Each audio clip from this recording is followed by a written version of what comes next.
Literally बहुत important topic है। Topic नहीं, इवन एक हमारे पास पूरा का पूरा ऑप्शनल सब्जेक्ट है। पब्लिक एडमिनिस्ट्रेशन हमारे से सिलेबस डिस्कस करने वाले हैं, और डिस्कस करने वाले हमें से पढ़ना कैसे है, हमारे पास क्या मॉडल्स ऑपरेंडी रहने वाली है, इन द सेंस हमें कहाँ से स्टार्ट करके कहाँ तक जाना है। अगर आप देखते हो, एक सिनेरियो देखते हो, तो सबसे ज्यादा ऑप्शनल जो सेलेक्ट होता है पबेड है, पब्लिक एडमिनिस्ट्रेशन। सेकंड ऑप्शन देखते हो हमारे पास तो ज्योग्राफी है। थर्ड में हमारे पास आते रहते हैं, उसके कोई इशू नहीं रहता, लेकिन सबसे ज्यादा ऑप्शनल जो सेलेक्ट होगा वो पब्लिक एडमिनिस्ट्रेशन होगा। ऐसे क्या रीजन है कि पब्लिक एडमिनिस्ट्रेशन ही सबसे ज्यादा सिलेक्ट होता है?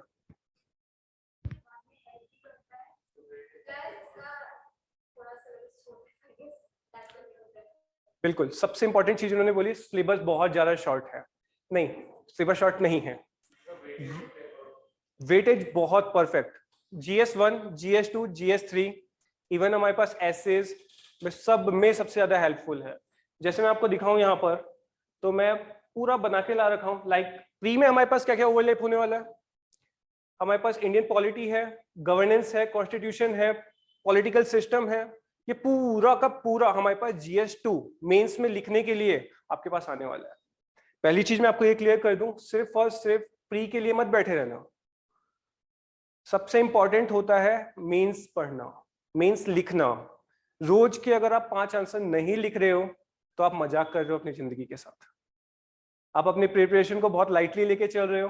हाँ, अगर आप कॉलेज गोइंग स्टूडेंट्स हो तो चलेगा कि यार 3 साल है, हम उसके बाद करेंगे ना।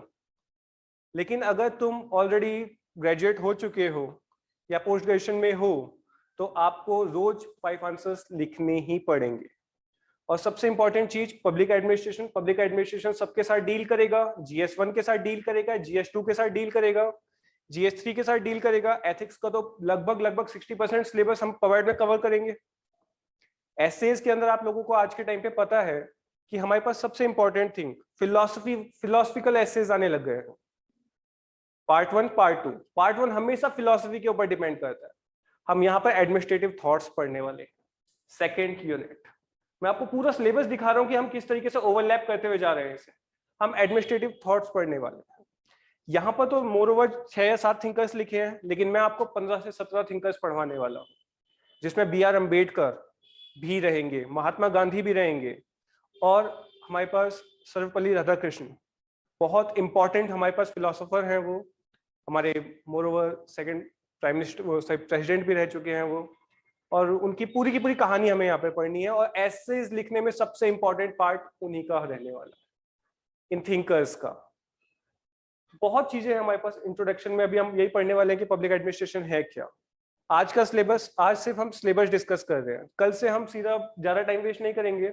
मोर ओवर 4 मंथ्स में मैं आपको पूरा ओवरऑल कवर करने की कोशिश करूंगा, बट आंसर लिखते लिखते वो 4.5 से 5 महीने खिंच जाते हैं। हमारा मेन फोकस रहने वाला है प्री के साथ साथ मेंस लिखना। रोज मेंस लिखना, जहां तक खींच सकते हैं हम अपने आप को खींचेंगे। ये चीज याद रखना। मेरे को लगता है कि शायद आपने अभी तक मेंस नहीं लिखा होगा। मैंने UPPCS का मेंस लिखा है, और लिटरली कोई टाइम नहीं बचता हमारे पास लिखते हुए, बिल्कुल भी टाइम नहीं होता। एथिक्स में अगर आप देखना चाहोगे तो पूरा आप यहीं से उठा सकते हो। केस स्टडीज 60% सिलेबस कवर करती है एथिक्स का, वो ये रहा हमारे पास। GS1 के साथ ओवरलैपिंग में दिखाता हूँ आपको। मैंने पूरा आपको पूरा प्रिपेयर करके आया हूँ। जैसे ये तो हमारे पास है कि कितने कहाँ से पेपर आता है, और ये देखिए जैसे मेरे पास GS2 का है। GS2 में हमारे पास effect of globalisation on Indian society, GS2 और ग्लोबलाइजेशन ही अभी मैं आपको दिखाऊंगा सिलेबस में है, हमें पूरा पढ़ना है। Indian constitution, I think polity आप लक्ष्मीकांत सब चाट के बैठे हुए होंगे, DD बासु सब रट के बैठे हुए होंगे। आई थिंक, मेरे को ऐसा लगता है कि आप पढ़ के बैठे हुए होंगे। नहीं पढ़ी तो कोई बड़ी बात नहीं है, मैं हूं यहाँ पे खड़ा हुआ। जब सेकंड पेपर स्टार्ट होगा उसके बाद आपके दिमाग में कोई डाउट नहीं रहेगा, इस बात की गारंटी मेरी है। उससे पहले आप बस बोलना मत।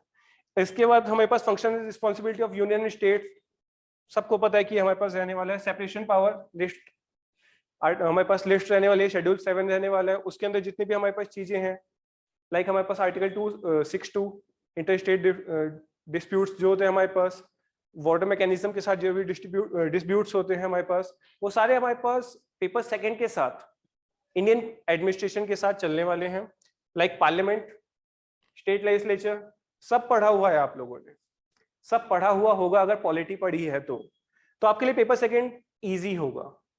मैं आपको वो चीज पढ़ाऊंगा जो आपने नहीं पढ़ी, जहां पर लक्ष्मीकांत खत्म हो रही है, लाइक डीडी बासु के जो एनालिटिकल थिंकिंग्स होती हैं वो हम पेपर सेकंड के लिए पढ़ने वाले हैं। जैसे बीपी फाड़िया, आपने बुक पढ़ी है, देखी है अभी तक? आप कुछ पढ़ के आए हैं, मतलब आज से पहले पब्लिक एडमिनिस्ट्रेशन के बारे में सुना तो होगा।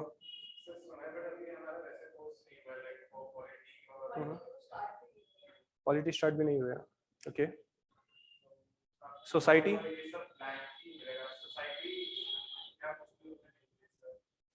इकोनॉमिक्स चल रही है, तो आप चिंता मत करो, इकोनॉमिक्स के लगभग इंक्लूसिव ग्रोथ सब आपको यहाँ पे मिलने वाली है। PPP system, public distribution system, सारा सिलेबस लगभग 20% या 30% ऑफ द इकोनॉमिक्स भी हम यहाँ पर अपना कवर करने वाले हैं। ये हुआ हमारे पास GS2 के रिगार्डिंग। GS2 के हमारे पास मोर ओवर सारे के सारे हैं। इसमें लिखने वाला कैसा था, कहाँ गया वो? तो हमारे पास गवर्नेंस भी है, ट्रांसपेरेंसी एंड अकाउंटेबिलिटी, ये चीज हमारे पास, ये चीज जो हमारे पास है भाई यार, ये ना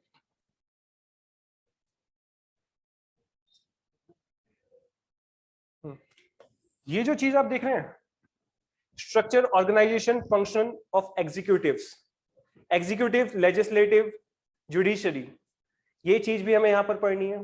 अच्छा, इससे पहले जब मैं आपको ये सब कुछ समझा रहा हूँ, ये सब कुछ आपको क्लियर होगा पेपर 1 में। पेपर 1 में हम देखेंगे कि क्या क्या थिंकिंग्स होती हैं, पढ़ने की अप्रोचेस क्या क्या होती है, हम कितना छोटा लेकर पढ़ सकते हैं, कितना दूर ले जाकर इस चीज को समझ सकते हैं, ये सब कुछ हमें यहाँ पर ही देखना होगा। और इफेक्ट ऑफ ग्लोबलाइजेशन, जैसे मैंने आपको बता दिया, पार्लियामेंट, स्टेट लेजिस्लेचर आप सब कुछ पढ़ चुके हैं। यहाँ पर गवर्नर, प्रेसिडेंट, सब कुछ हम यहाँ पे देखने वाले हैं। सेपरेशन ऑफ पावर भी हम यहाँ पे देखने वाले हैं।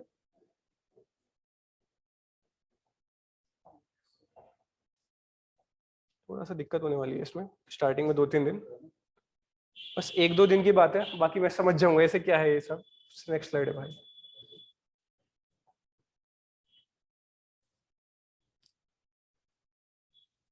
ये हो गया हमारे पास GS2 का, और GS2 के साथ साथ अब देखिए GS3 में हमारे पास कितनी इंपॉर्टेंस रखता है ये पेपर। एक्चुअली ये पेपर लेना या ऑप्शनल लेना, 90% हमारे पास जो बच्चे इस कोर्स लेते हैं उन्होंने कभी ग्रेजुएशन में सब्जेक्ट को नहीं पढ़ा, कभी भी नहीं, आज से पहले उन्होंने देखा भी नहीं। किसी सीनियर ने उसे बताया कि हमारे पास जो इसका 60% सिलेबस है वो ओवरलैप हो रहा है GS1, GS2, GS3, optionals and ऐसे, तो ले लो। और इसको लेने का मतलब 4 to 5 मंथ्स में हमारे पास लिखने हैं सारे के सारे एसेज, इसमें आंसर्स लिखने हैं और अपना 90% सिलेबस कवर अप करके चल रहा है। तो सबसे बेनिफिशियल ऑप्शनल है ये हमारे पास। एक ये हो गया, एक ज्योग्राफी हमारे लिए 2+2=4 वाला कॉन्सेप्ट वहीं पे चलता है।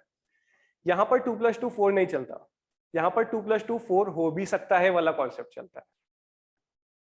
समझ लो, मतलब ये थोड़ा सा एक वाइड है। जैसे आपने बोला था शॉर्ट है, नहीं ये शॉर्ट नहीं है।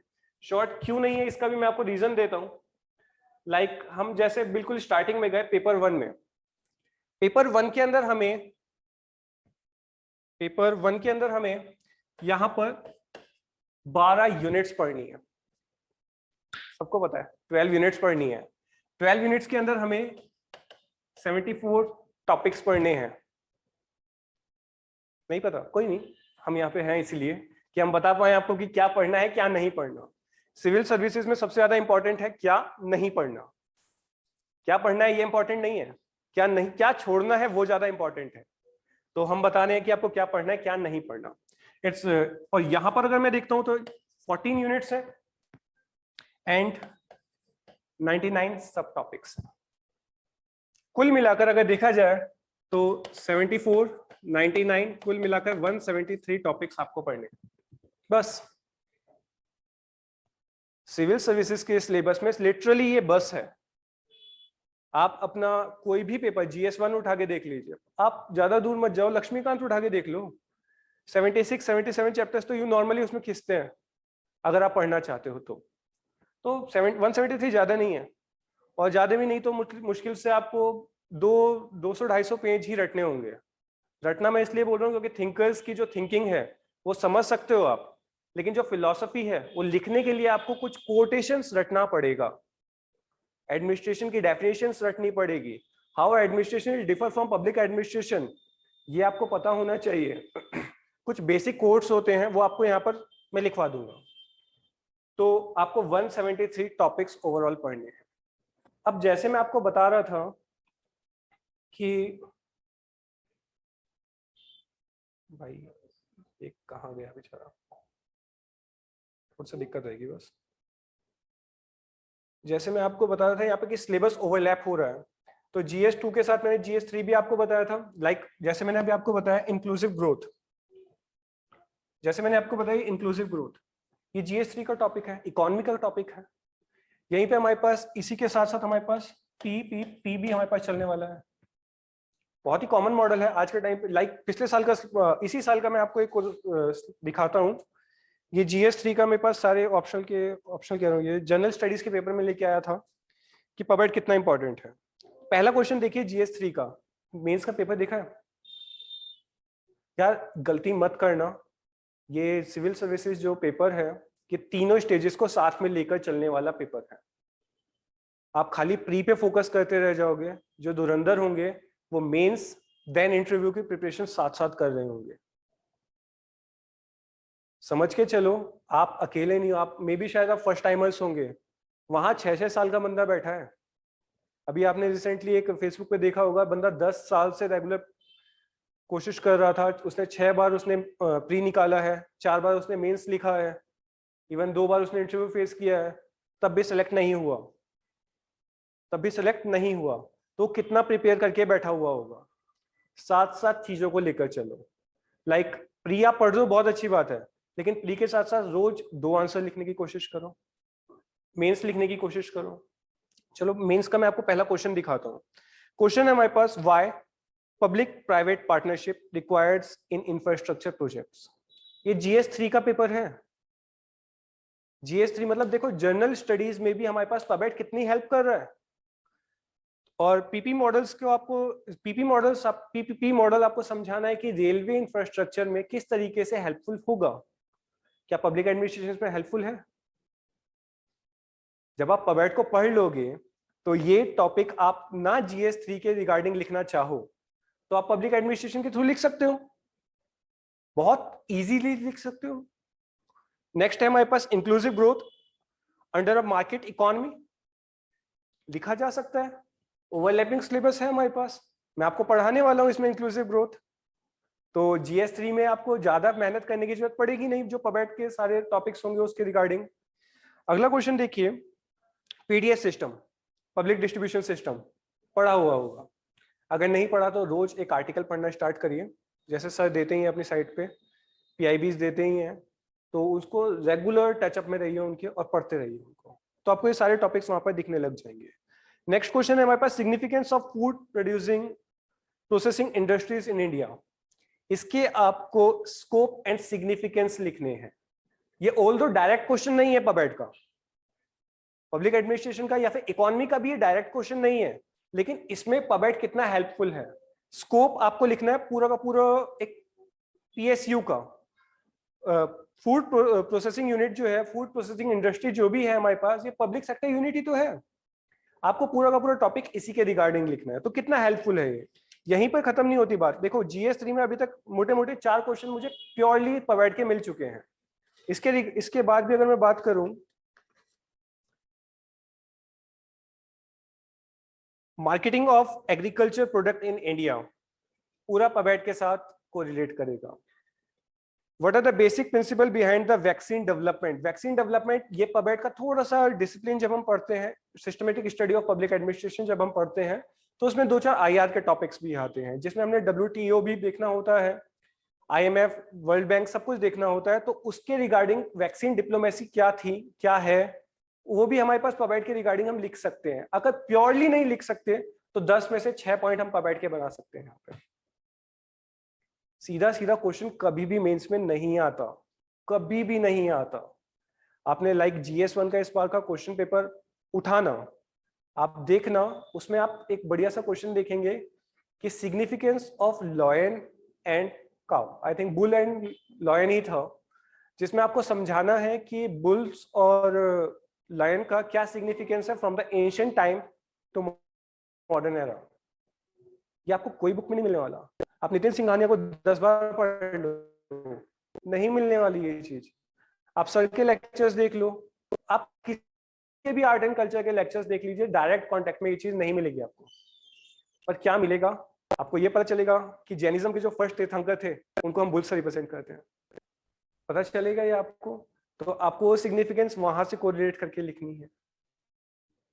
आप अपने अशोक को पूरी तरीके से के साथ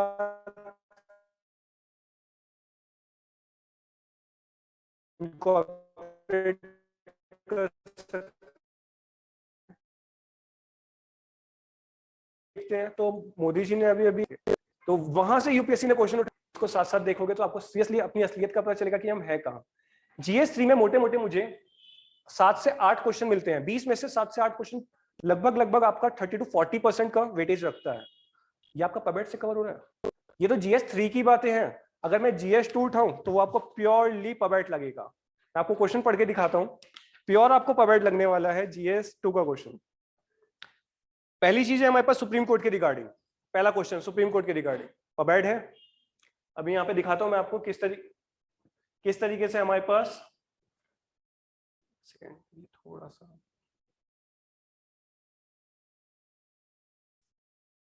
आता है कि तुम में से किसी को आ रही है? बहुत ही ज्यादा पीछे चला गया। चलिए आ गए सही टाइम पे वो। भाई दोबारा निकालो यार उसे। कहाँ पे?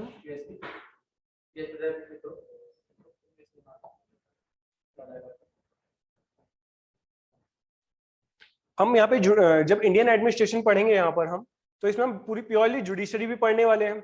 लाइक मैं आपको पेपर में दिखाता हूँ कि हम कहाँ पर जुडिशरी पढ़ेंगे। Civil services, rural development, administrative reforms, यहाँ पे philosophy of the constitution, public sector, union government and administration, purity, state government and administration.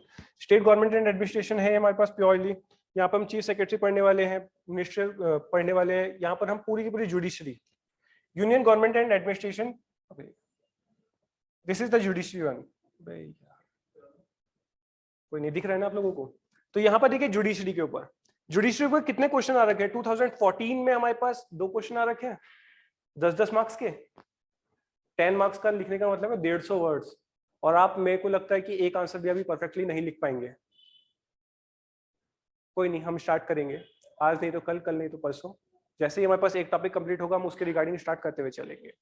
Like और दिखाता हूं मैं आपको इसी में, जुडिशियल से रिगार्डिंग 2015 में 2 क्वेश्चन आते हैं, 16 में एक आता है, 17 में, 18 में, 19 में, 20 में, 21 में, इवन 22 में। 22 में जीएस में पहला क्वेश्चन सुप्रीम कोर्ट के रिगार्डिंग आप कर सकते हो। पहला नहीं, अब देखो गिनते हुए चलना कितने क्वेश्चंस आपके जीएस 2 में बन रहे हैं।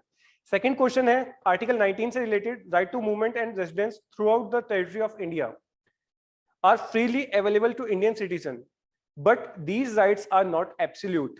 कमेंट।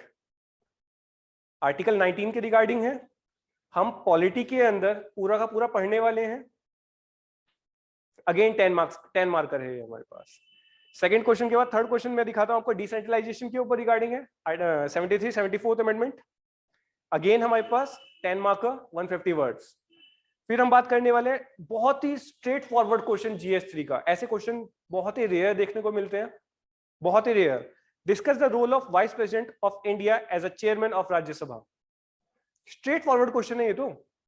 अगेन पबेट में हम पूरा पढ़ने वाले हैं। पार्लियामेंट के अंदर, पार्लियामेंट के अंदर जैसे ही हम पढ़ेंगे कि लोकसभा क्या होता है, राज्यसभा क्या होता है, राज्यसभा के अंदर चेयरमैन के फंक्शंस, रोल्स, सब कुछ पढ़ेंगे। तो ये तो स्ट्रेट फॉरवर्ड क्वेश्चन है जीएस 2 का। अभी मैं ऑप्शनल पे बात ही नहीं कर रहा हूं, अभी मैं ये दिखा रहा हूं कि इसकी इंपॉर्टेंस क्या है। अगेन ये 4 क्वेश्चन रेगुलर, मतलब सीधे सीधे पूछे गए आपसे।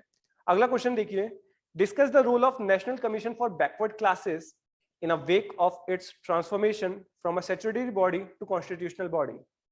नेशनल बैकवर्ड कमीशन की पूरी रिकमेंडेशंस के साथ साथ उसका इवोल्यूशन लिखना है आपको।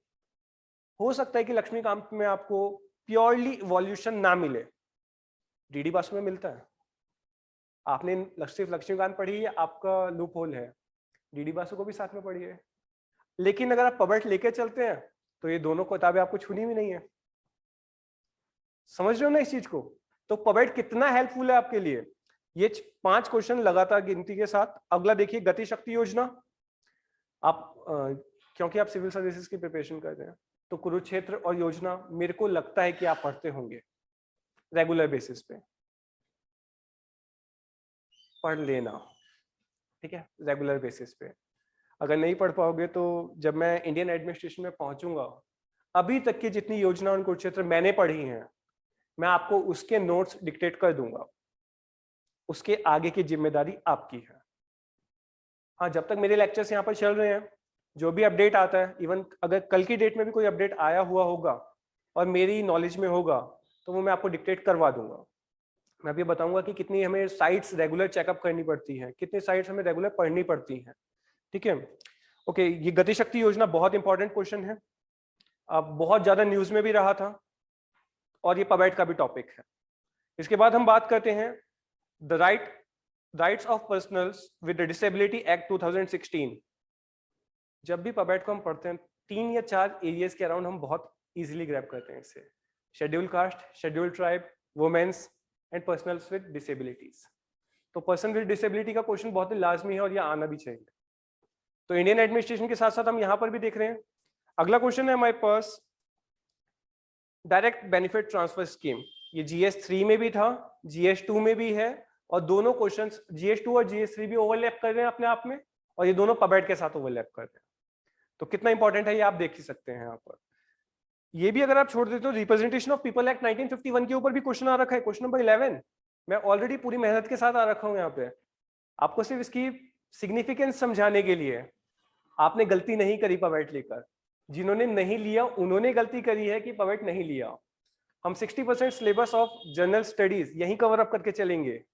तो इवन 20 में से 13 question, 13 question out of 20 of general studies second paper is totally coming from पबेट।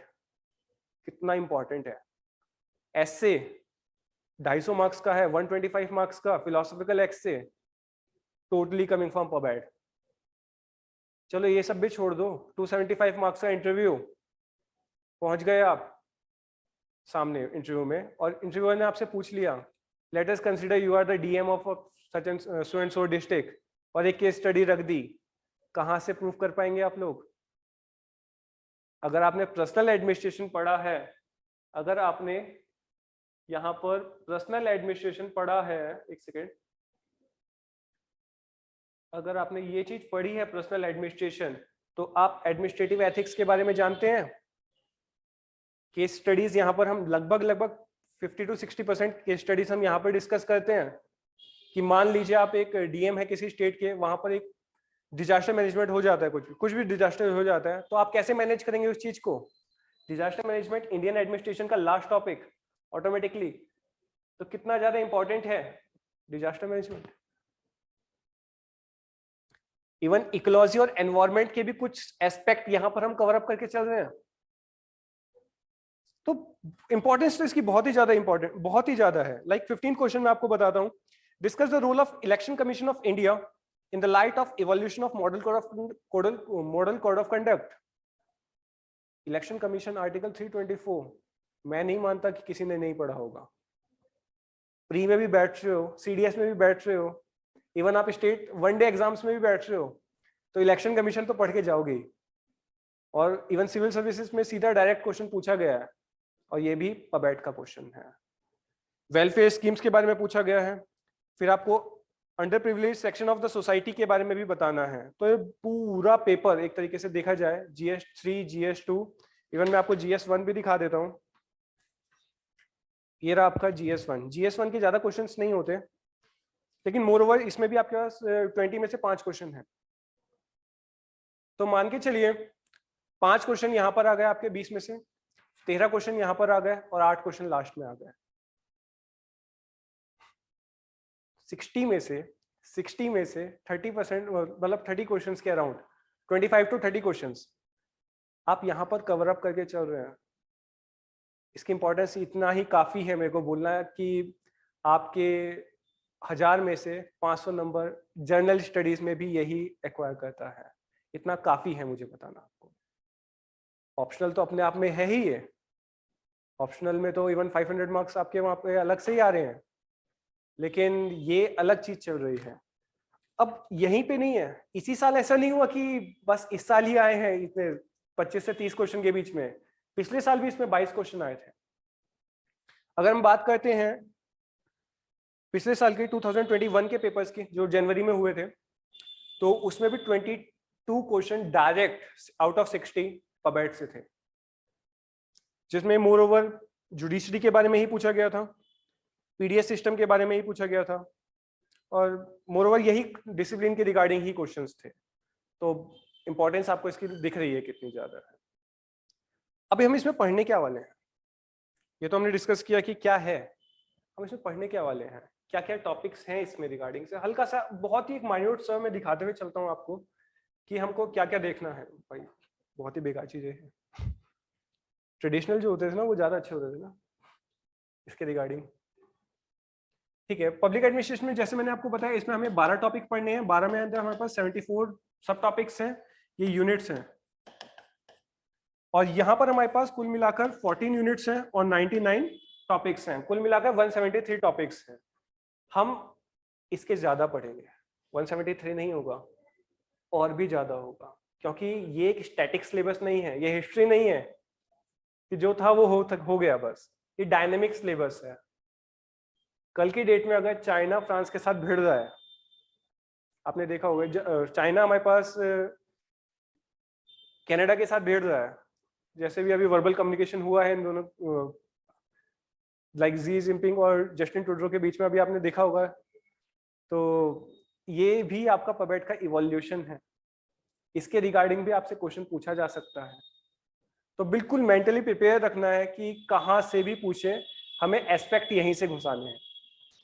और अब इसके बाद देखते हैं, अगर हम और बेकार चीज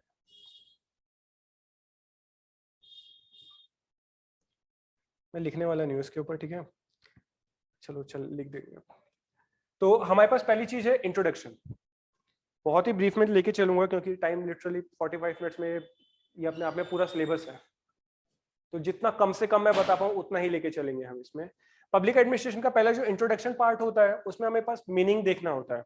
मीनिंग में क्या चीज है, पहले हम एडमिनिस्ट्रेशन समझेंगे, पब्लिक नहीं, खाली एडमिनिस्ट्रेशन समझेंगे, इवोल्यूशन ऑफ एडमिनिस्ट्रेशन समझेंगे।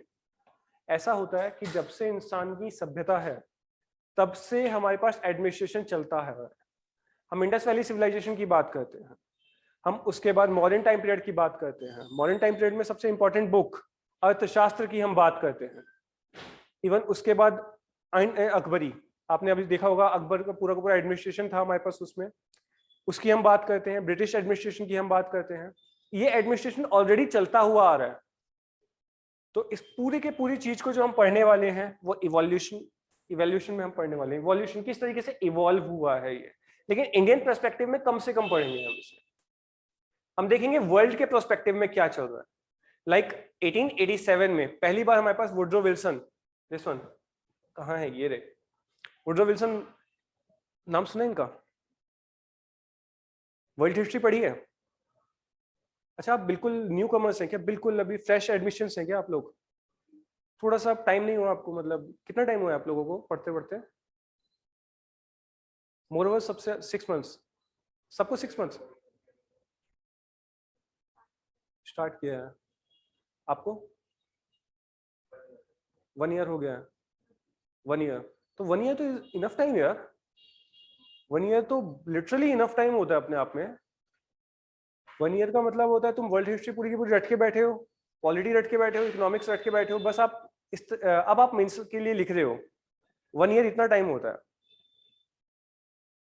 लिटरली होता है 1 ईयर टाइम। अगर आप लोगों ने इसे यूटिलाइज नहीं किया तो अब पछताने का कोई फायदा नहीं है, बट ये है कि आगे इसमें कुछ लूप होल्स ना रह जाए, उसके लिए आप मूव ऑन करिए और मेरे साथ साथ चलिए। मेरे साथ साथ इसलिए क्योंकि जैसे मैं अपनी आंसर राइटिंग्स कर रहा हूँ, मैं चाहूंगा कि आप भी मेरे साथ साथ करें। आपको पता चलेगा आप कहाँ हो या फिर आप कहाँ हो, दिख जाएगा आपको, ठीक है, लिव इट। तो हम वुडरो विल्सन का आपको नाम सुनना पड़ेगा, जब भी आप वर्ल्ड हिस्ट्री पढ़ोगे तो आपको वुडरो विल्सन दिखेंगे ही दिखेंगे। वुडरो विल्सन बहुत इंपॉर्टेंट हो जाते हैं क्योंकि वर्ल्ड वॉर 1 जब चल रहा था, यूएसए के president this person, Woodrow Wilson. Father of public administration, again this person. Father of comparative public administration, again this person. Governor of New Jersey, again this person. Science as a public administration, public administration as a science, किसने पहली बार बोला? Again this person.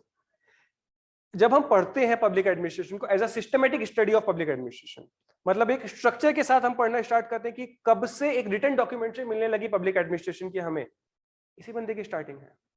सोच के थोड़ा सा अजीब लगेगा आपको, इन्होंने अपना पहला ऐसे 1887 में लिखा था, जब इनके पास बिल्कुल भी एक्सपीरियंस नहीं था पब्लिक एडमिनिस्ट्रेशन का, और इन्होंने सिर्फ कहानी कहानी में डायकॉटमी बता दी। ऑल्दो वो बाद में जाके इन्होंने खुद बोला कि 1891-92 के अराउंड इन्होंने दोबारा ऐसे लिखा और इसमें बोला कि डायकॉटमी नहीं हो सकती, पॉसिबल नहीं है, लेकिन पहले इन्होंने बता दी और लगभग 80 साल तक वो डायकॉटमी चलती रही। उन्होंने बोला कि जो एडमिनिस्ट्रेशन है ये हमारे पास पॉलिटिक्स से अलग हो जाए, बिल्कुल अलग अलग चलेगा, ऐसा पॉसिबल ही नहीं हो सकता। क्यों लिखा था इन्होंने ये चीज? क्योंकि वो टाइम सिर्फ एकेडमिक स्ट्रक्चर्स में थे, लेकिन जैसे जैसे ये हमारे पास, उसके बाद ये हमारे पास न्यू जर्सी के गवर्नर भी बनते हैं, जैसे मैंने अभी आपको बताया, ये उसके बाद प्रेसिडेंट ऑफ यूएसए भी बनते हैं वर्ल्ड वॉर 1 में। वर्ल्ड वॉर 1 के टाइम पीरियड पे यही होते हैं जो हमारे पास वर्ल्ड वॉर 1 में इनके 14 पॉइंटर्स बहुत इंपॉर्टेंट है। आप जब वर्ल्ड हिस्ट्री पढ़ेंगे, आप कभी भी पढ़ेंगे इन फ्यूचर में, तो इनका जिक्र आपको बहुत मिलने वाला है। जो लीग ऑफ नेशंस बनी थी यहीं से है वो हमारे पास पूरे का पूरा। तो हम यहाँ पर पढ़ने वाले विल्सन को पूरा का पूरा पढ़ने वाले हैं, ये तो बहुत ही इंपॉर्टेंट है, इसके बिना तो पबेट है ही नहीं, ठीक है। पब्लिक चॉइस अप्रोच पढ़ने वाले हैं। Public choice approach is nothing but evolution of public administration, किस तरीके से इवॉल्व होता हुआ चला गया। नाउ पब्लिक चॉइस अप्रोच लगभग हमारे पास 1967-68 मिनोब्रुक थर्ड के बाद से हम पब्लिक चॉइस अप्रोच को स्टार्ट करते हैं पढ़ना, और वहां से पढ़ते पढ़ते हम लिबरलाइजेशन ग्लोबलाइजेशन के ऊपर पहुंच जाते हैं, एलपीजी रिफॉर्म्स के ऊपर पहुंच जाते हैं। लेकिन एलपीजी तो सिर्फ इंडिया में आया था, है ना, हम पबेट में क्यों पढ़ रहे हैं इसे, और ये भी वो भी वर्ल्ड के पबेट में क्यों पढ़ रहे हैं इसे?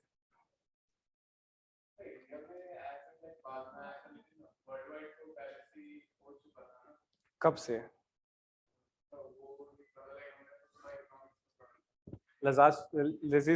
मतलब है ना, पढ़ने वाले हम पूरा का पूरा इसमें। तो ये चीज देख के चलना कि आप ना इकोनॉमी को भी इसके साथ कंपेयर करते हुए चलेंगे, बहुत ही लाजमी है कि सारे के सारे टॉपिक्स को हम टचअप करते हुए चलेंगे। It's alone as a history, society, economics, even IR। जब हम वर्ल्ड बैंक, IMF, WTO पढ़ेंगे तो IR के भी कई सारे टॉपिक्स हम यहाँ पर उठाएंगे। तो मेरे को लगता है इतना इनफ होगा आपको इस चीज के बारे में बताने के लिए। Good governance automatically Atal Bihari Vajpayee ji का बर्थडे इंडिया के पर्सपेक्टिव में, मैं यहाँ इंडिया के पर्सपेक्टिव की बात कर रहा हूँ, तो इतना काफी है इस चीज को बताने के लिए आपको। एडमिनिस्ट्रेटिव थॉट्स बहुत बहुत बहुत अल्ट मोस्ट इंपॉर्टेंट टॉपिक्स है। सिर्फ और सिर्फ अगर मैं इन दोनों की बात करूं, इंट्रोडक्शन एंड एडमिनिस्ट्रेटिव थॉट्स, हो सकता है कि इसमें मेरे को 1 महीना लग जाए, हो सकता है महीने से थोड़ा ज्यादा भी लग जाए, लेकिन ये अलोन 60% ऑफ द पबैट पेपर 1 का सिलेबस है। 60% ऑफ पबैट सिर्फ इन 2 टॉपिक से रिलेट होती है, इंट्रोडक्शन से और एडमिनिस्ट्रेटिव थॉट से। थॉट ही अपने आप में सारे थिंकर्स हैं, चाहे हम हार्बर्ट साइमन की बात कर लें, चाहे हम एल्टन मायो की बात कर लें। एल्टन मायो नाम तो सुना होगा आप लोगों ने, हाँ जी। तो हल्का सा पढ़ के आ रहे, अच्छी बात है। आप हल्का सा, मैं आपको एक दिन पहले ही बता दूंगा कि हम कल क्या पढ़ने वाले हैं, एक बार हल्का सा रीडिंग मार के आओगे तो आपको और ज्यादा अच्छी तरीके से समझ में आएगा। एडमिनिस्ट्रेटिव थॉट्स बहुत इंपॉर्टेंट है, बहुत ज्यादा इंपॉर्टेंट है। एडमिनिस्ट्रेटिव बिहेवियर की अगर हम बात करें तो आप यहाँ पर वर्ड्स देखिए, moral, communication, process and technique of decision making, pure ethics. Pure ethics है ये, पबेट के एथिक्स के पेपर में भी आपको ये वर्ड पूरा का पूरा ऐसे ही दिखेगा। हो सकता है कि वहां पर बच्चे मोटिवेशनल थ्योरीज को ना पढ़ रहे हो, लेकिन अगर आप मोटिवेशनल थ्योरीज को पढ़ के जा रहे हो तो एक एज है आपके पास आंसर राइटिंग में, और फिर मैं बोल रहा हूँ भैया प्री के भरोसे मत बैठना, इट्स ऑल अबाउट मेंस। अगर प्री निकल भी गया, पर्सनल एडमिनिस्ट्रेशन में मैं आपको कुछ यहाँ पर जो टॉपिक है नीचे पर्सनल एडमिनिस्ट्रेशन, वहां पर मैं आपको कुछ आंकड़े बताऊंगा कि कितने, लगभग 8 लाख बच्चे पेपर भरते हैं सिविल सर्विसेज का, और लगभग जो सीरियस मतलब जो पेपर देने जाते हैं वो 4 या 3-4 लाख के लगभग ही होते हैं।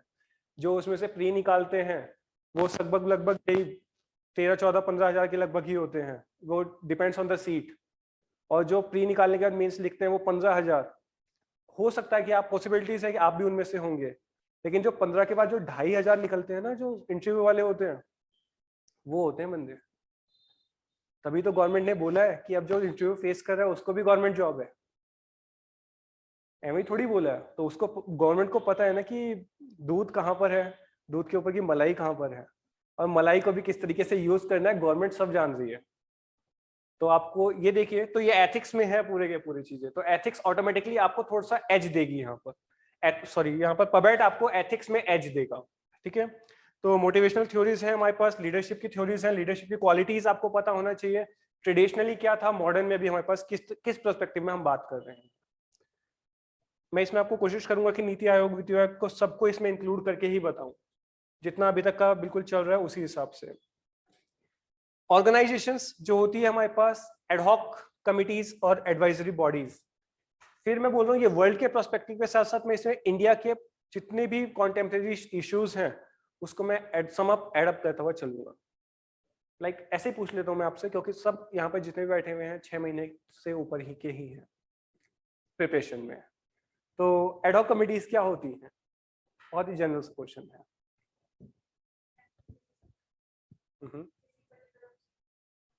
बिल्कुल, एडवाइजरी बॉडीज तो सबको ही पता होंगी, है ना। आप सबको भी पता था एडहॉक कमिटीज के बारे में? पता था, चलो अच्छी बात है। कितनी एडहॉक कमिटीज हैं बनी है अभी तक? इतना रेशनल क्वेश्चन कभी यूपीएससी नहीं पूछता है, ये पीसीएस वालों का क्वेश्चन है, ठीक है।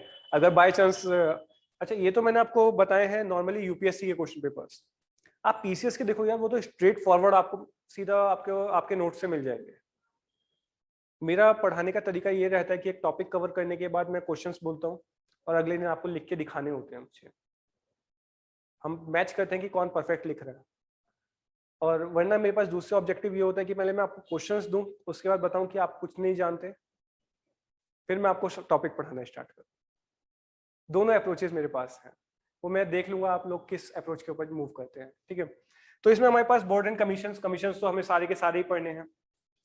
वुमेन्स के सबसे ज्यादा इंपॉर्टेंट वही है, शेड्यूल कास्ट के रिगार्डिंग, शेड्यूल ट्राइब्स के रिगार्डिंग, वुमेन्स के रिगार्डिंग, ओबीसी के रिगार्डिंग, और फिजिकल डिसेबल्ड पर्संस के रिगार्डिंग। ये सारे के सारे पढ़ते हुए चल रहे हैं। स्ट्रक्चर ऑफ मिनिस्ट्री हम पढ़ लेंगे, इसमें कुछ एक्स्ट्रा चीजें हैं नहीं। ओके, सबसे इंपॉर्टेंट चीज अकाउंटेबिलिटी एंड कंट्रोल। आप लोगों ने पढ़ा है, सर ने भी बहुत बार पढ़ा होगा, जब से पॉलिटी पढ़ाते हैं सर, तो आपको बताते हैं कि सब कुछ सबसे ज्यादा जो चीज है वो अकाउंटेबिलिटी है।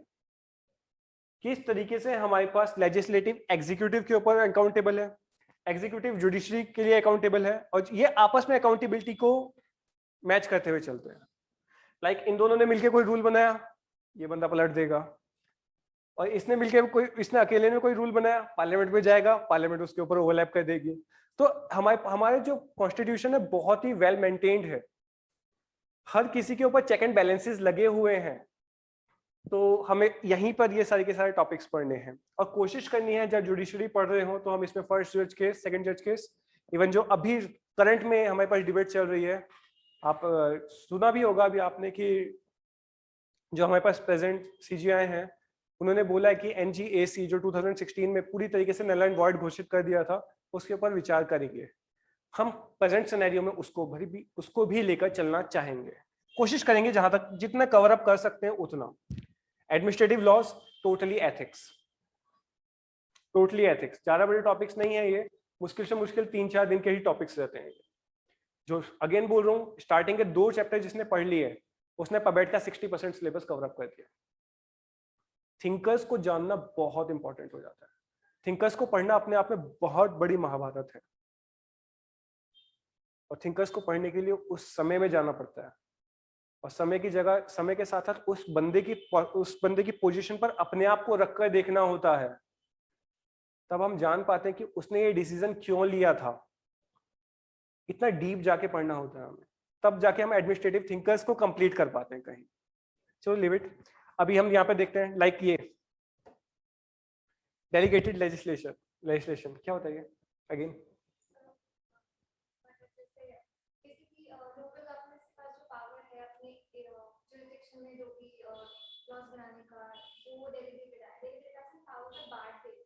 नहीं, वो तो डिसेंट्रलाइजेशन है।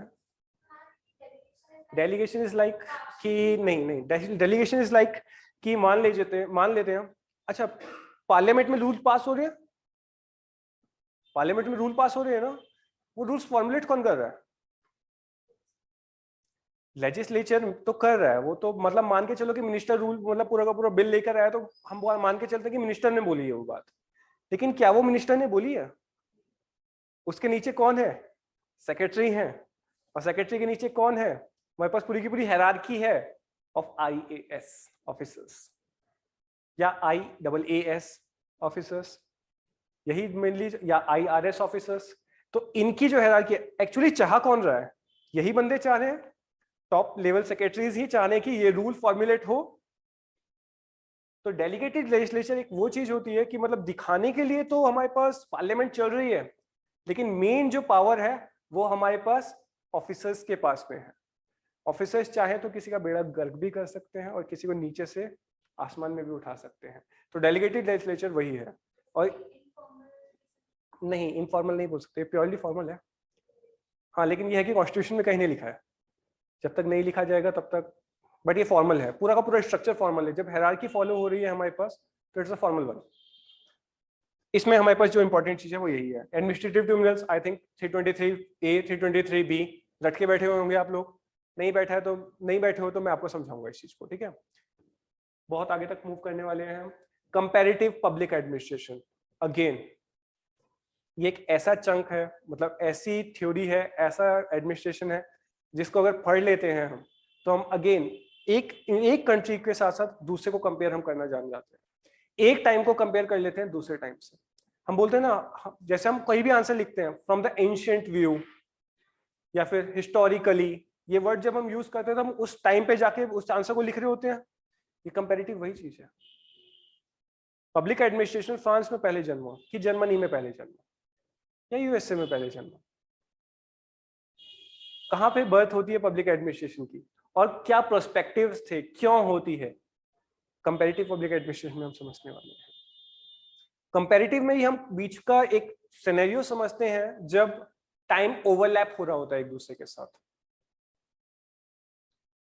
आपने, चलो कोई बात नहीं, हम थोड़ा सा आगे मूव करेंगे तो first generation reforms, second generation reforms जब हम पढ़ेंगे तो उसमें हम देखेंगे कि जो मिड का टाइम है, जब ending of the first generation and evolution of the second generation चल रहा होता है, तो कंपैरेटिव एडमिनिस्ट्रेशन की बहुत ज्यादा पहुंच होती है, बहुत ज्यादा पूछा जाता है इस चीज को, और इसके ऊपर लगभग हर साल क्वेश्चन आता ही आता है।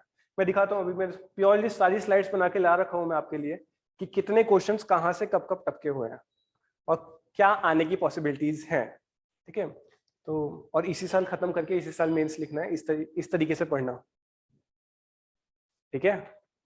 इसी साल लिखना है, इसी साल चाहिए सिलेक्शन, हर साल ऐसा मत सोचना। लिमिट। और इसके बाद हम यहाँ पे चलते हैं कंपैरेटिव एडमिनिस्ट्रेशन में एक इंपॉर्टेंट टॉपिक है हमारे पास, इकोलॉजी। ये एक अप्रोच भी होती है पब्लिक एडमिनिस्ट्रेशन को पढ़ने की। लाइक आज के टाइम पे सारे के सारे देश मिलके COP27 में हिस्सा ले रहे हैं। क्यों भैया, क्यों ले रहे हैं? ये एक अकेले देश की प्रॉब्लम नहीं है, ये पूरे के पूरे वर्ल्ड की प्रॉब्लम है, और इस चीज को पब्लिक एडमिनिस्ट्रेशन ने ही एडमिनिस्टर किया है, तभी तो एक पर्सपेक्टिव वो भी है। हम लेके चलेंगे उस चीज को भी आगे, ठीक है? रिक्स का मॉडल आप लोगों को पता नहीं है, बट अपनी लाइफ में आप रिक्स के मॉडल को बहुत फॉलो करते हैं। लाइक हम पहले बोलते हैं कि एक सोसाइटी को इवॉल्व होने के लिए एग्रीकल्चर सोसाइटी होना चाहिए सबसे प्रीमियम स्टेज में, बिल्कुल प्राइमरी स्टेज में। देन इवॉल्व होने के बाद एक इंडस्ट्रियल स्टेज पे आना चाहिए, देन कहीं जाके सर्विस सेक्टर के ऊपर जाना चाहिए। यही बोलते हैं हम। किसने बोली ये बात? हम मैं बोल रहा हूँ, हम सिर्फ जानते हैं, बंदे का नाम नहीं पता। हम जब थ्योरी के साथ इस चीज को पढ़ेंगे तो और अच्छी तरीके से समझ पाएंगे कि क्या पर्सपेक्टिव था उस चीज का, उस बंदे का बोलने का। डेवलपमेंट डायनेमिक्स, अच्छा डेवलपमेंट हो रहा है इज इंपॉर्टेंट थिंग, लेकिन कुछ लोग ऐसे भी होते हैं जो डेवलपमेंट के खिलाफ होते हैं। एग्जांपल दूं, बहुत ही प्रीमियम एग्जांपल, लैपटॉप है हमारे सामने, कंप्यूटर है हमारे सामने, लगभग राजीव गांधी के टाइम पीरियड पे आया था। ये मैं अपने आप से कुछ नहीं बोल रहा हूँ, फिर मैं बता देता हूँ, I am very rational in the sense में तर्कसंगत बातें करने में बिलीव करता हूँ। आप फाड़िया एंड फाड़िया का इंडियन एडमिनिस्ट्रेशन उठाइए, फाड़िया एंड फाड़िया आपने किताब सुनी है, अच्छी खासी मोटी तगड़ी किताब है, उस किताब को उठाइए, उसमें सारी केस स्टडीज बॉक्सेस में बंद होकर मिलती है, ठीक है। तो अगर हम राजीव गांधी के टाइम पीरियड की बात करते हैं तो वो कंप्यूटर लेकर आए। बीजेपी गवर्नमेंट उस टाइम पीरियड पे क्या बोलती है कि इससे अनएम्प्लॉयमेंट जनरेट होगा, और आज के टाइम पे जो मोदी जी की गवर्नमेंट है, या फिर थोड़ा सा पीछे लेके चले जाइए हमारे पास अटल बिहारी वाजपेयी जी की गवर्नमेंट, वो गवर्नेंस पे इतना काम कर रही है, और सब किसकी वजह से? कंप्यूटर की वजह से। ये ही चीज मैं आपको बताना चाह रहा हूँ डेवलपमेंट के रिगार्डिंग। यहाँ पर एक पॉइंट यहाँ पर आया है, एंटी डेवलपमेंट थीसिस। तो एंटी डेवलपमेंट थीसिस भी साथ साथ चलती है। लाइक पार्लियामेंट के अंदर कोई भी प्रोग्रेसिव लॉ आता है, अपोजिशन हमेशा उसे डिनाई करने की कोशिश करता है और कुछ ना कुछ रेशनल बातें करता है, हवा में नहीं बोली जाती वहां पर बातें। एंटी डेवलपमेंट थीसिस, इसमें मेरे को जो इंपॉर्टेंट टॉपिक लगते हैं वो सारे के सारे हैं। State versus market debate, more over हम पब्लिक एंड प्राइवेट एडमिनिस्ट्रेशन में इसको कंप्लीट करते हुए चलेंगे। अच्छा, women development and the self help groups, हम फेमिनिज्म से उठाएंगे और कोऑपरेटिव सोसाइटीज तक लेकर जाएंगे। फेमिनिज्म पढ़ा हुआ है, सबसे पहली चीज आप लोग एक काम करना, अगर आपने स्टार्टिंग नहीं की है तो एनसीईआरटीज को पढ़ना स्टार्ट करो। कोई कितना भी बोले कि उनके नोट्स सफिशिएंट हैं, इवन अगर आप बड़ी से बड़ी मोटी से मोटी किताब भी उठाते हो तो उसमें प्राइमरी थिंग्स मिसिंग होती हैं जो आपको सिर्फ और सिर्फ एनसीईआरटी ही प्रोवाइड करवा सकती है। एनसीईआरटी में भी सिर्फ और सिर्फ 9th 10th 11th 12th और मोर ओवर क्लास 8th की हिस्ट्री की बुक उठा लो, जिसमें हमारे पास ये शालीमार बाग्स के बारे में पूरा का पूरा बताया गया है। बस इतना थ्योरेटिकल करके चलो, रट के चलो इन चीजों को, ठीक है। तो वुमेन्स की मैं बात कर रहा हूँ, जब वुमेन्स का डेवलपमेंट की हम बात करेंगे तो हम इसे फेमिनिज्म से उठाएंगे और कोऑपरेटिव सोसाइटीज तक लेकर जाएंगे 97th कॉन्स्टिट्यूशनल अमेंडमेंट एक्ट तक, ठीक है। अभी उसमें रिसेंटली अमेंडमेंट भी हुआ है, हम वो भी देखेंगे। पर्सनल एडमिनिस्ट्रेशन मुझे नहीं लगता इसको आपको बताने की जरूरत है, क्योंकि हम एथिक्स में इसको आधे से ज्यादा कवर करेंगे, ठीक है। तो इसमें कुछ भी चीज है नहीं बताने लायक। पब्लिक पॉलिसी फॉर्मुलेशन किस तरीके से होता है, किस तरीके से हम सोचते हैं, किस तरीके से बजट की भी मेकिंग होती है, हम सब कुछ पब्लिक पॉलिसीज पे पढ़ने वाले हैं। आपने देखा भी होगा 100% आप में से सब पेपर आईएएस बनने के लिए ही फॉलो करते हैं, है ना। आईएफएस बनने के लिए बहुत बढ़िया बात है आपकी, अच्छी बात है। मोर ओवर सबसे ज्यादा आईएएस ही बनने के लिए फॉलो करते हैं। जैसे आप आईपीएस बोल रहे हो भैया, ये मान के चलो जब मैं आपको पबेट पूरा पढ़ा चुका हूँगा, मे बी आपकी थिंकिंग शायद चेंज हो जाए, शायद। क्योंकि जब हम पढ़ते हैं ना डीएम को, डिस्ट्रिक्ट मजिस्ट्रेट को, और उसके सब ऑर्डिनेट एजेंसीज को, तो डीएम के अंडर लगभग 14 all over the state is a entity of DM, sorry district is a entity of DM, but DM के पास जो स्ट्रेट फॉरवर्ड पावर्स होती है 14 पावर्स होती है, जिसके अंदर हॉस्पिटल्स भी आते हैं, जिसके अंदर पुलिस, इवन आप कितने भी सीनियर आईपीएस हो, आप एक डिस्ट्रिक्ट मजिस्ट्रेट के अंडर काम कर रहे हैं, ठीक है। हमारे पास फायर ब्रिगेड्स की जितनी भी एजेंसीज हैं आती हैं, मतलब लगभग ये 14 पूरे के पूरे एजेंसीज होती हैं जो एडमिनिस्टर करते हैं डीएम को, और डीएम उसके ऊपर एडमिनिस्ट्रेशन चलाता है, ठीक है। अभी आप आईपीएस बनना चाहते हैं, मोर ओवर जाते जाते आपका जब अपना प्रेफरेंस डाल रहे होंगे तब आंखें बंद करके आईएएस डल जाएगा, पहले देखना समय के साथ साथ।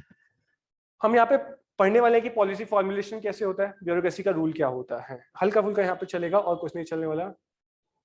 यहाँ पे ऑर्गेनाइजेशन, अच्छा इसके ऊपर क्वेश्चन आया है 2014 में, 2016 में, अभी दिखाता हूँ मैं आपको। ऑर्गेनाइजेशन एंड मेथड के ऊपर, वाह हवा में भी चल रहा है, ऑर्गेनाइजेशन एंड मेथड के ऊपर, ठीक है। और e governance, again good governance के साथ साथ हम कंपाइल करके चलेंगे ई गवर्नेंस को।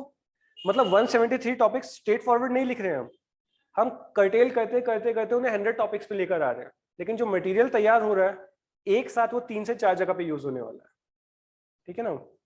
और लास्ट में हमारे पास यही है MIS सिस्टम CPM और कुछ भी नहीं है इसमें। पब्लिक एंड फाइनेंस एडमिनिस्ट्रेशन, इसमें जो मेरे को सबसे इंपॉर्टेंट लगता है बजट, बजट प्रोसेस। हम यहाँ पर भी कंपेयर करेंगे कि बाकी देशों से हमारा बजट किस तरीके से अलग होता है। हम यहाँ पर और चीज देखने वाले हैं कि बजट प्रोसेस होता क्या है।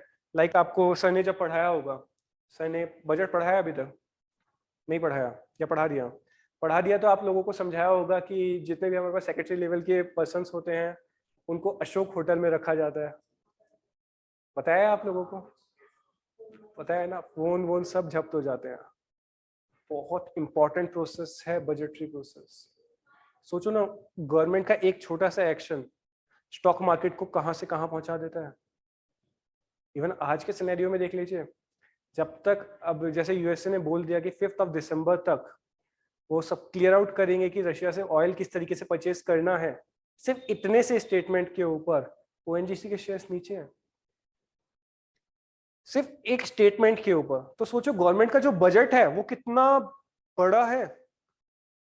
उनकी एक लाइन के ऊपर पूरे स्टॉक मार्केट्स डिपेंड करते हैं। तो बजट अपने आप में महाभारत है, ठीक है। बस अच्छा लगेगा इसको पढ़ने में क्योंकि ये इकोनॉमी भी कवर करेगा आपका, ये पब्लिक भी कवर करेगा आपका, और सबसे ज्यादा इंपॉर्टेंट पॉलिटी कवर करेगा ये आपका। हर साल प्री में ही लगभग 15 से 20 क्वेश्चन के लगभग कई बार आ जाते हैं हमारे पास प्री में, और बजट में उसमें भी 2-3 रहते ही रहते हैं। आप किसी भी पेपर के लिए जाइए, बजट रहता ही रहता है उसमें। जैसे मैंने अभी आपको बताया था, ये हमारे पास ओवरलैपिंग सिलेबस है प्री का। वैसे तो प्री का कोई सिलेबस नहीं है, कोई भी डेफिनेट सिलेबस नहीं है प्रीलिम्स का, लेकिन ये हमारे पास जो यूपीएससी ने बोला है उसके रिगार्डिंग मैं आपको बता रहा हूँ कि इंडियन पॉलिटी पूरी की पूरी, गवर्नेंस, कॉन्स्टिट्यूशन, पॉलिटिकल सिस्टम, पंचायती राज, पब्लिक पॉलिसी, राइट्स इश्यू, ये तो कुछ कोर वर्ड्स हैं जिसको हम जानते हैं। जिसको नहीं जानते वो ये रहा, ठीक है, इट्स ईटीसी एक्सेट्रा। जैसे मैं आपको एक एग्जांपल देता हूँ, देहरादून में जब भी ये आता है नॉर्मल पीसीएस का फॉर्म आता है, उसमें एक लाइन लिखी रहती है कि उसमें एक सिलेबस के अंदर ही एक लाइन है कि एक जो सामान्य इंसान जो जानता है वो आपको जानना पड़ेगा। ये एक लाइन लिखी हुई छोटी सी। अब सोचो कितना ज्यादा एक सामान्य इंसान क्या क्या जानता है, सभी कुछ जानता है लगभग, तो वो ऑटोमेटिकली डिफाइन कर रहे हैं कि मेरा कोई सिलेबस नहीं है। सिमिलरली ये चीज है, इट्स ईटीसी एक्सेट्रा में सब कुछ आ जाता है। लाइक आप योजना पढ़ रहे हैं, उसके अंदर की एक लाइन आ जाए, आप द हिंदू पढ़ रहे हैं, उसके अंदर की कुछ डॉक्यूमेंट से आ जाए, या फिर उसका कोई फैक्ट पूछ लिया जाए तो ये आ जाता है। मोर ओवर यूपीएससी फैक्ट नहीं पूछता है, वो रेशनल थिंकिंग के ऊपर, मतलब वो एनालिटिकल थिंकिंग के ऊपर जाना ज्यादा प्रेफर करता है। Social development, sustainable development, poverty, inclusion, demographics, social sector incentives etcetera, again etcetera, ठीक है। तो ये टॉपिक्स हम कवर अप कर ही लेंगे समय के साथ साथ, इसमें कोई इशू नहीं है। इशू आएगा अभी जो मैं आपको बता रहा हूँ, because it is a dynamic subject, तो चीजें बढ़ती हुई चली जाएंगी। चलो और जल्दी खत्म करना पड़ेगा क्योंकि मेरे को समझाने के लिए और चीजें हैं। ये हमारे पास आप ले लेना, मैं आपको ग्रुप में डाल दूंगा, ये छोटी सी पीडीएफ है हमारे पास। ये आपको पता नहीं कहाँ मिलेगा, मुझे तो दिख गया कहीं, बना तो मैं भी नहीं पाता इसे, लेकिन मुझे दिख गया तो इसलिए मैं आपके लिए फोटो खींच के ले आया इसे, ठीक है। कि ये चीज बहुत इंपॉर्टेंट होती है, हम ये चीज मिस कर देते हैं कि हमें कब क्या पढ़ना है। तो ये चीज हमें यही बताती है कि कहाँ का कितना रेलेवेंस है, पिछले कई सालों से कहाँ से क्वेश्चंस आ रहे हैं। पैटर्न को हम देखते हुए चलेंगे, हम पैटर्न ही फॉलो करते हैं, ठीक है। तो पैटर्न को देखते हुए चलना है कि कहाँ से हमारे पास क्वेश्चंस आ रहे हैं और कितने वेटेज के साथ आ रहे हैं। और ये हमारे पास नेक्स्ट पेज है जिसमें हमारे पास ओवरऑल 173 के 173 टॉपिक्स के ऊपर क्वेश्चंस पूछे गए हैं। मैं आपको PYQs की अपनी कॉपी किताब भी दिखा दूंगा जिसमें मेरे भी आंसर्स लिखे हुए हैं। आगे बढ़ते चले जाएंगे उस चीज के साथ। हम इंडियन एडमिनिस्ट्रेशन बहुत छोटे में समझाने की कोशिश करूंगा। अर्थशास्त्र पूरी की पूरी पढ़नी है। दंडा नायक नाम सुने? पवेट का ही है हमारे पास। दुर्ग नाम सुने हैं? दुर्ग,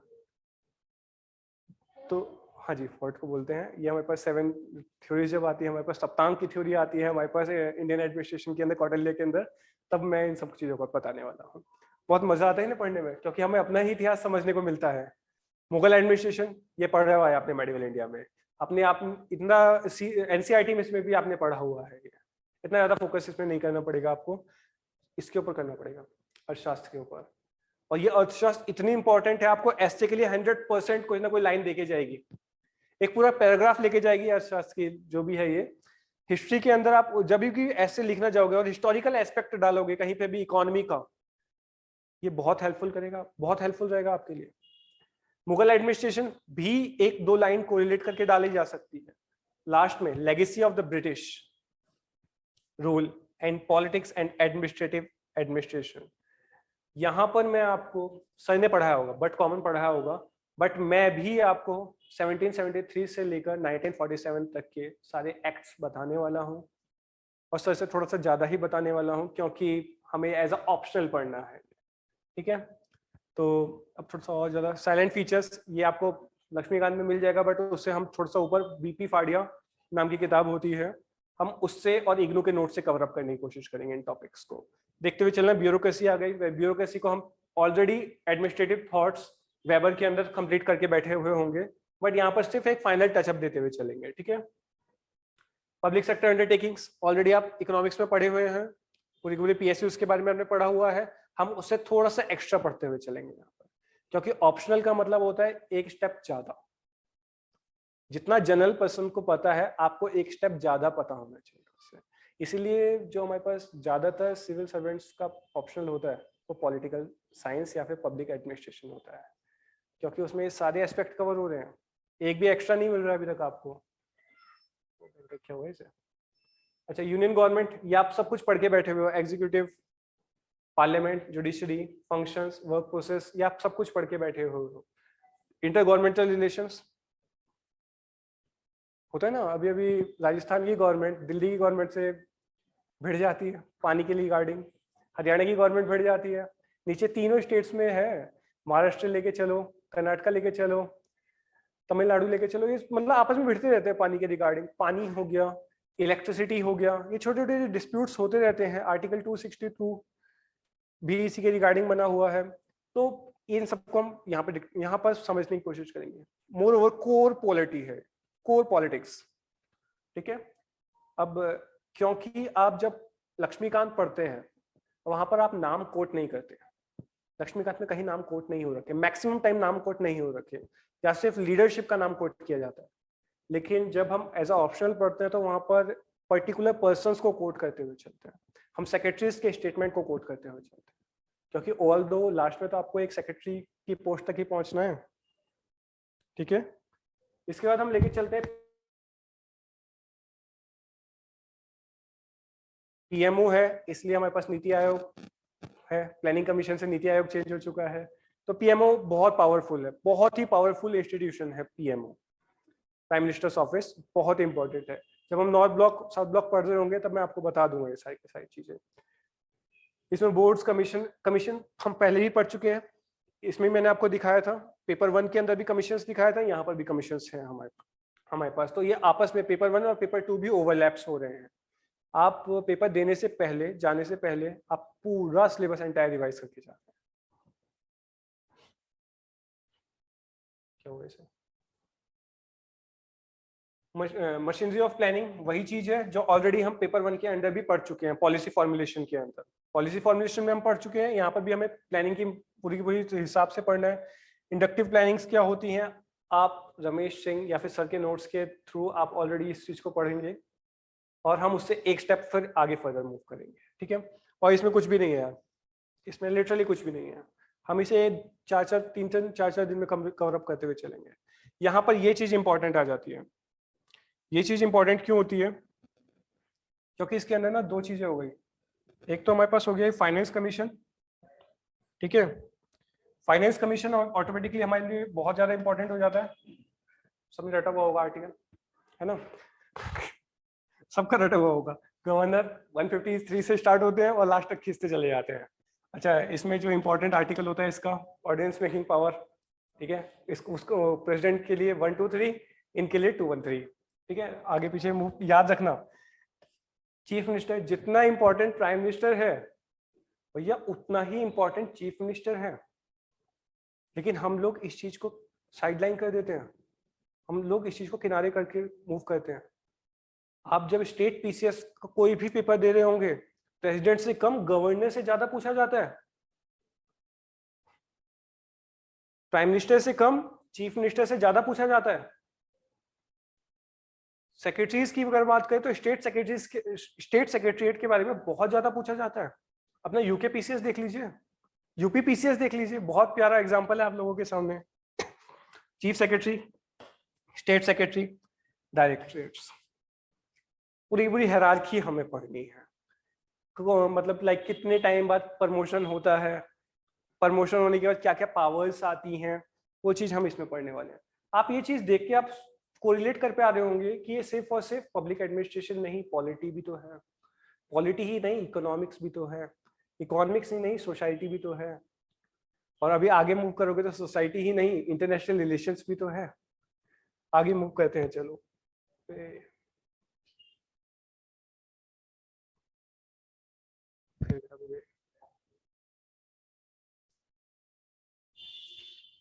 ठीक है, चलो जिसके लिए आप पढ़ना चाह रहे हो, डिस्ट्रिक्ट एडमिनिस्ट्रेशन, यहाँ पे आपको पूरा का पूरा कलेक्टर का, मैंने अभी आपको बताया था कि हमें 14 एजेंसीज पढ़नी है, तो हम डिस्ट्रिक्ट कलेक्टर के रिलेशन में ही पढ़ने वाले हैं उसको, कि इसके अंदर कौन कौन डिस्ट्रिक्ट डीएम किस किस चीज को एडमिनिस्टर करता है।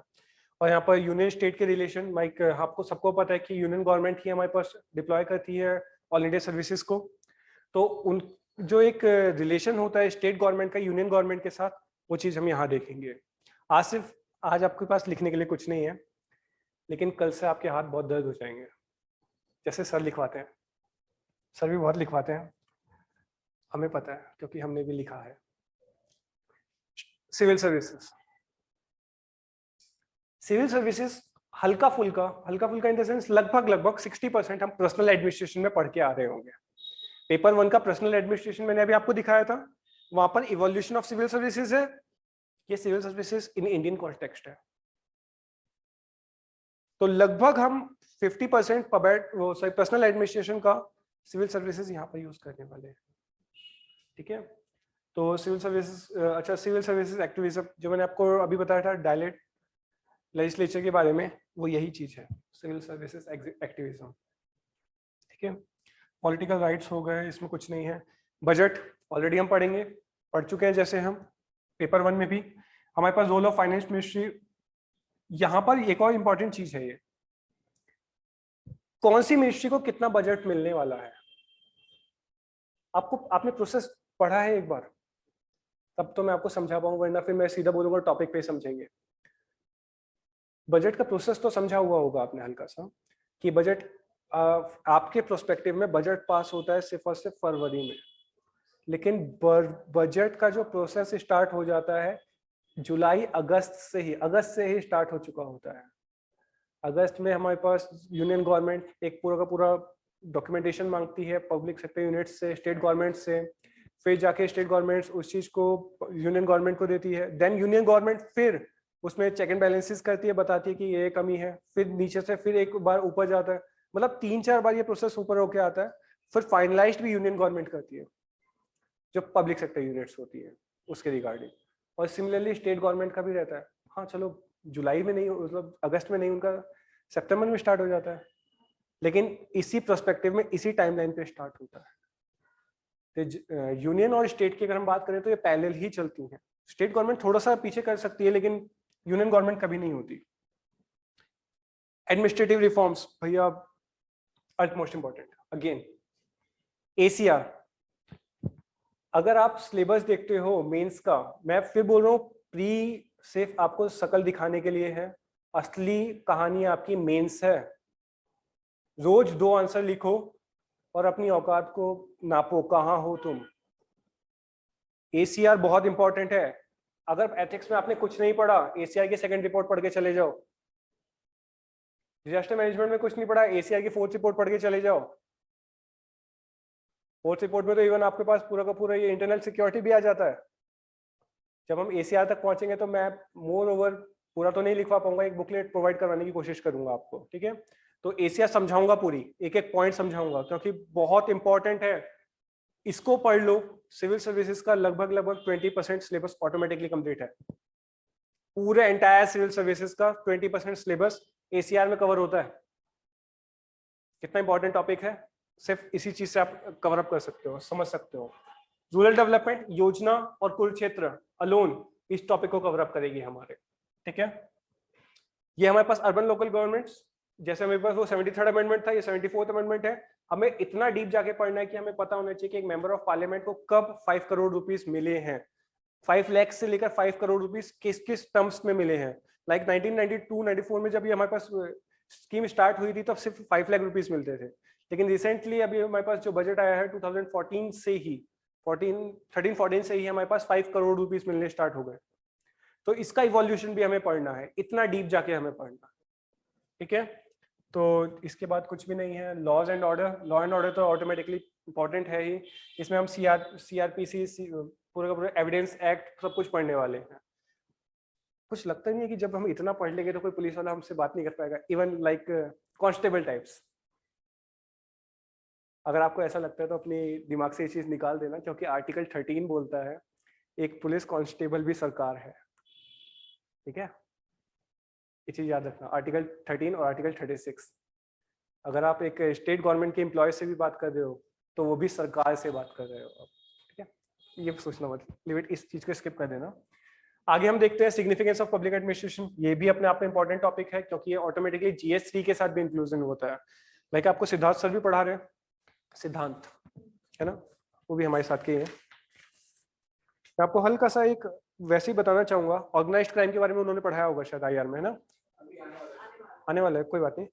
तो ऑर्गेनाइज्ड क्राइम के ऊपर 9th क्वेश्चन GS3 10 मार्क का, बहुत इंपॉर्टेंट। देखिए मैं पढ़ भी देता हूं आपके लिए। Discuss the type of organised crime, describe the linkage between the terrorist and the organised crime that exist at the national and transnational levels. कितना तुच्चा क्वेश्चन है, अगर पढ़ा हुआ है तो स्ट्रेट फॉरवर्ड क्वेश्चन है। पता नहीं UPSC ने ऐसे क्वेश्चन क्यों पूछ लिया, नहीं पूछता, नहीं पूछता, तो पूछ लिया, लेकिन UPSC तो घुमा देने वाले क्वेश्चंस पूछता है। लाइक अगला देखिए, IR मैं वही बता रहा हूँ आपको, ये सिक्योरिटी कितना ज्यादा इंपॉर्टेंट है आपके लिए। बच्चे इस चीज को स्किप करके चलते हैं क्योंकि प्री में इस चीज का है ही नहीं रेलेवेंस, सिर्फ और सिर्फ मेंस में इसका रेलेवेंस है, ठीक है। लाइक अगला क्वेश्चन मैं आपको बताता हूँ इसी के regarding, what are the maritime security challenges. पढ़ा दिया होगा आई थिंक, ये तो है ना, ये भी नहीं पढ़ाया।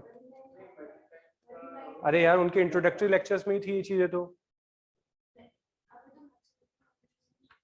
इंट्रोडक्टरी लेक्चर में थी ये चीजें उनकी।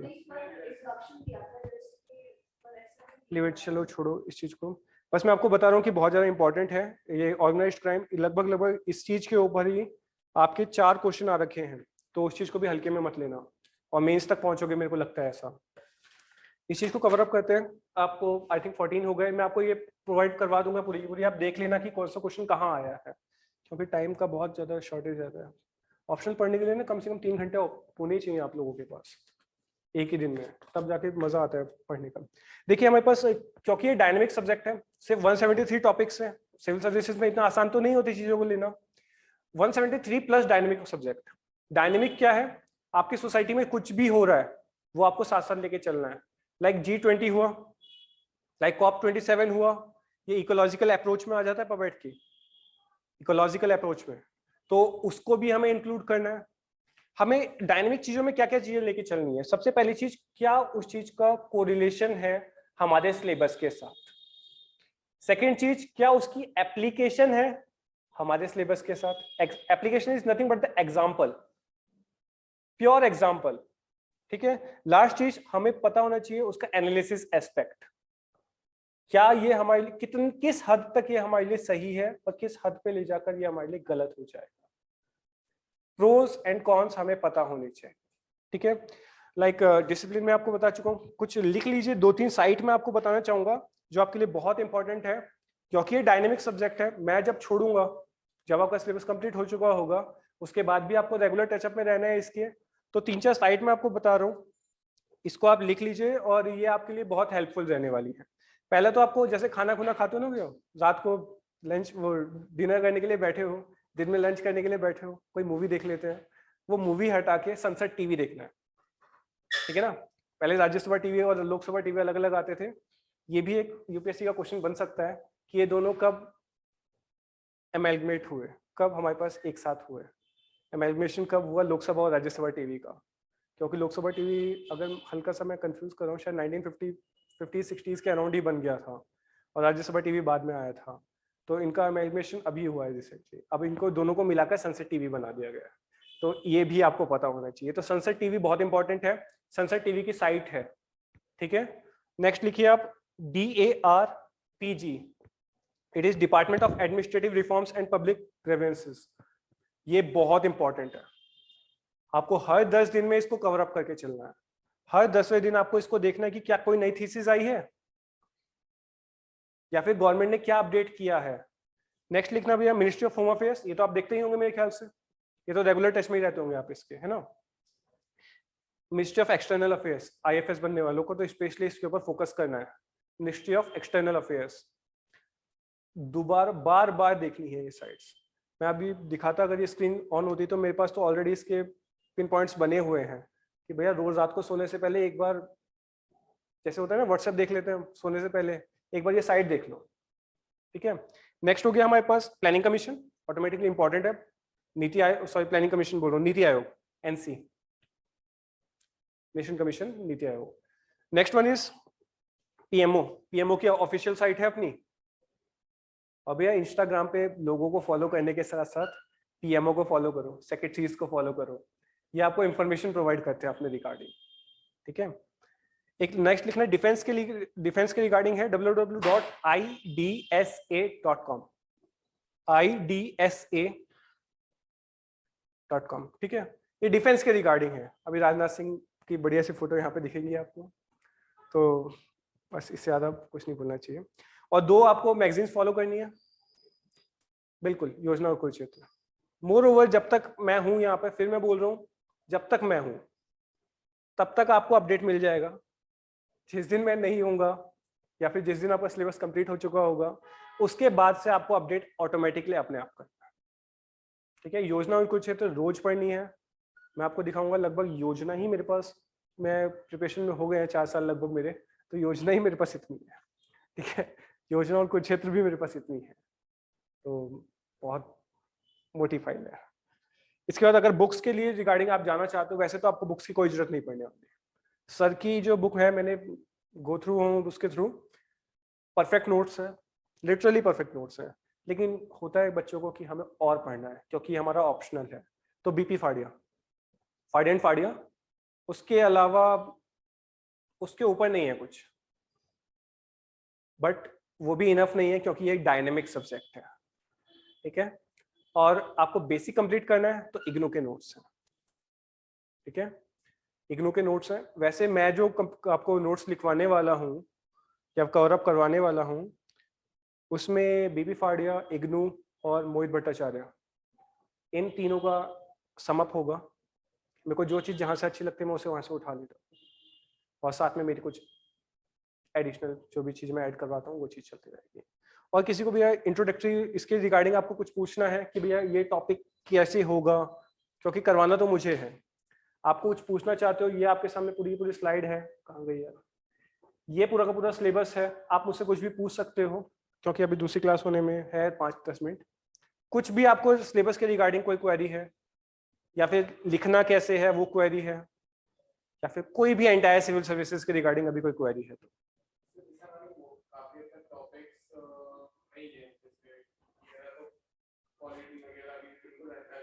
तो